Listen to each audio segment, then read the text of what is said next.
ಯುವ ನಾಯಕರು ಯಲಹಂಕ ವಿಧಾನಸಭಾ ಕ್ಷೇತ್ರದ ಜನಪ್ರಿಯ ಶಾಸಕರಾದಂಥ ಸನ್ಮಾನ್ಯ SR ವಿಶ್ವನಾಥ್ರವರ ಪುತ್ರ, ಯುವಕರ ಐಕಾನು, ಯುವಕರ ಕಣ್ಮಣಿ ಅಂತಲೇ ಹೇಳ್ಬೋದು. ನಮ್ಮ ಅಲೋಕ್ ವಿಶ್ವನಾಥ್ ಅವ್ರದ್ದು ಹುಟ್ಟುಹಬ್ಬದ ಈ ಒಂದು ಸಂದರ್ಭದಲ್ಲಿ ನಮ್ಮ ಸಿಂಗನಾಯಕನಹಳ್ಳಿ ಗ್ರಾಮ ಪಂಚಾಯತಿ ವ್ಯಾಪ್ತಿನಲ್ಲಿ ಸುಮಾರು 1000ಕ್ಕೂ ಹೆಚ್ಚಿಗೆ ವಾಟರ್ ಕ್ಯಾನ್ಗಳೆಲ್ಲ ವಿತರಣೆ ಮಾಡಿದ್ರು. ಅವರು ಇವತ್ತು ಅವರ ಕುಟುಂಬಕ್ಕೆ ದೇವರ ಆರೋಗ್ಯ, ಆಯುಸ್ಸು ಎಲ್ಲವನ್ನು ಕೊಟ್ಟು ಕಾಪಾಡಲಿ ಅಂತ ಆ ಭಗವಂತನಲ್ಲಿ ಪ್ರಾರ್ಥನೆಯನ್ನು ಮಾಡ್ತಾ ಇದ್ರೆ.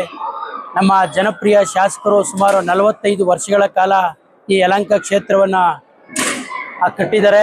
ರಾಮ ಮಂದಿರದ ಹೋರಾಟ ಇರ್ಬೋದು, ಬೆನ್ನಿನ ಹೋರಾಟ ಇರ್ಬೋದು, ಸುಮಾರು 25ಕ್ಕೂ ಹೆಚ್ಚಿಗೆ ಕೇಸ್ಗಳನ್ನೆಲ್ಲ ಹಾಕಿಸಿ ಹೊರತು 45 ವರ್ಷಗಳಿಂದ ಭಾರತೀಯ ಜನತಾ ಪಾರ್ಟಿಯನ್ನು ಬಹು ಮುಖ್ಯವಾಗಿ, ಗಟ್ಟಿಯಾಗಿ, ದೃಢವಾಗಿ ಇವತ್ತು ನಮ್ಮ ಪಕ್ಷವನ್ನು ಕಟ್ಟಿದ್ದಾರೆ. ಯಾವುದೇ ಒಂದು MP ಎಲೆಕ್ಷನ್ ಚುನಾವಣೆ ಆದರೂ 70-80 ಸಾವಿರ ಲೀಡನ್ನು ಎಲ್ಲರಿಗೂ ಕೊಡ್ತಾ ಇದ್ದಾರೆ. ಆದ್ರಿಂದ ಅವ್ರಿಗೂ ಇನ್ನೂ ದೇವರ ಆರೋಗ್ಯ, ಆಯುಸ್ಸು, ಹೆಚ್ಚಿಗೆ ಆ ಬಲ, ಶಕ್ತಿ ಎಲ್ಲವನ್ನು ಕೊಡಲಿ ಅಂತ ನಮ್ಮ ತಾಯಿ ಪಟೇಲಮ್ಮ ತಾಯಿ ಅವರಿಗೆ ಆಶೀರ್ವಾದ ಮಾಡಲಿ ಅಂತ ಭಗವಂತನಲ್ಲಿ ನಾವು ಕೇಳ್ಕೊತಾ ಇದ್ದೀವಿ.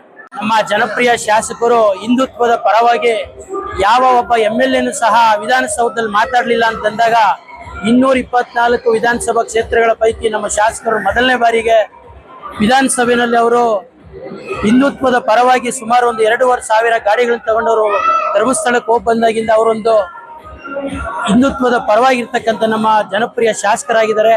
ಅವರಿಗೆ ನಾಡಿನ ಅಧಿದೇವತೆ ಆದಂತಹ ತಾಯಿ ಚಾಮುಂಡೇಶ್ವರಿಯ ಆಶೀರ್ವಾದ ಸದಾ ಅವರ ಕುಟುಂಬದ ಮೇಲಿರಲಿ ಅಂತ ನಾವು ಕಾರ್ಯಕರ್ತರಾಗಿ ನಾವು ಆಶಿಸ್ತಾ ಇದ್ದೀವಿ.